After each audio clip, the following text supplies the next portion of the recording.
You think an airline's job is to fly you somewhere. It isn't. Not really.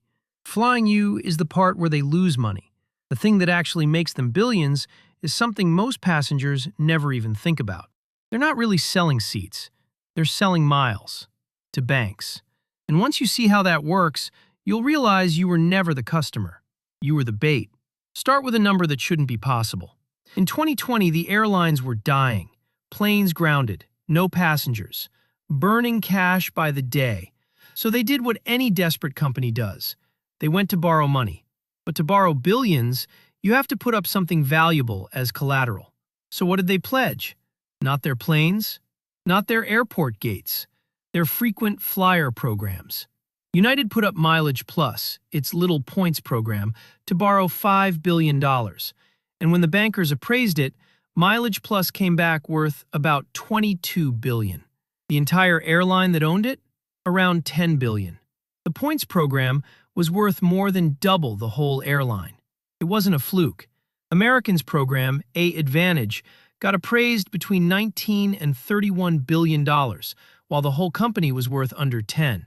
Delta's Sky Miles, around $26 billion, also worth more than the airline itself. Read that again. The loyalty program, the thing that hands you a free flight every few years, was worth more than the airplanes, the brand, the airport slots, all of it combined. One analyst did the math the other way. He took Delta, and he subtracted out the miles program. What was left, the actual airline, the planes and the gates and the people, came out to negative $6 billion. On paper, the airline part of the airline was worthless. So during the worst crisis in aviation history, these companies didn't survive by selling tickets. They survived by mortgaging their miles. Between 2020 and 2021, United, Delta, and American borrowed almost $26 billion, using nothing but their frequent flyer programs as collateral. The planes were almost worthless. The points were gold. So how does a points program become worth more than an airline? Here's the trick. Airlines don't just hand you miles for flying. They print miles like a private currency, and then they sell them in bulk to banks. Every time you swipe an airline credit card, the bank has to buy those miles from the airline to give to you. Chase, American Express, Citi, they pay the airlines billions of dollars a year, cash, up front, for miles. How much? Delta's deal with American Express alone paid Delta more than $7 billion in 2024. That's about 10% of Delta's entire revenue, and it's roughly equal to Delta's entire profit for the year, from one credit card deal. American pulled in $6 billion from its card partners. These aren't quietly running a little rewards program on the side. The rewards program is the main event. And here's the part that flips the whole thing. Most miles aren't even earned by flying anymore. Around 58% of all miles are now earned on the ground. Swiping a card at the grocery store, the gas station, dinner. You don't have to set foot on a plane to feed the machine.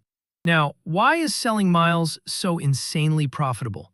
Because a mile costs the airline almost nothing. When you finally redeem one for a flight, it costs them about a penny. But they sold that same mile to the bank for around 2 cents.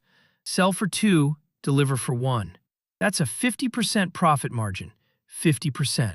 In an industry where actually flying the planes earns a margin of maybe 2 to 14% in a good year. Selling miles to banks is, by a mile, the most profitable thing an airline does.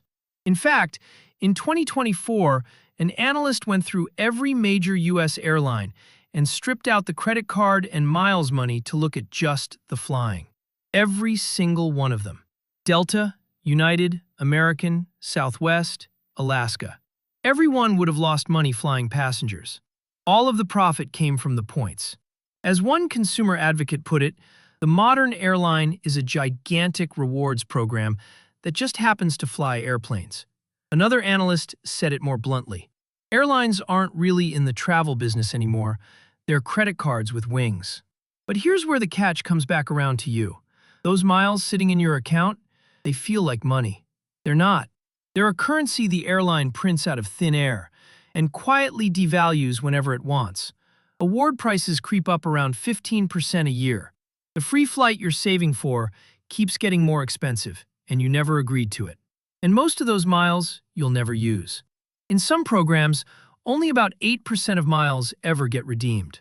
Worldwide, there are an estimated 30 trillion unredeemed miles just sitting there. Enough for hundreds of millions of free trips that will never be taken. And here's the beautiful part. For them, when you forget your miles, when they expire, when you die without using them, that's not a loss to the airline. They already got paid by the bank in cash years ago. Your unused miles just turn into pure profit. So put the whole machine together. The airline prints a currency.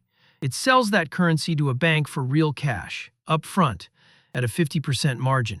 The bank hands the currency to you as a reward for opening a credit card. You chase the miles, you swipe the card, you carry the balance, you pay the interest. And whether you ever redeem a single mile or not, the airline already won. The flight was never the product. The flight is the lure, the shiny thing that gets you to open the card. The real customer was never you. It was the bank. You think you're a frequent flyer, slowly earning your way to a free trip. You're not the flyer. You're the flypaper. And every time you swipe for the miles, you're not getting closer to a free vacation. You're just the reason the bank keeps paying the airline. That was the catch all along.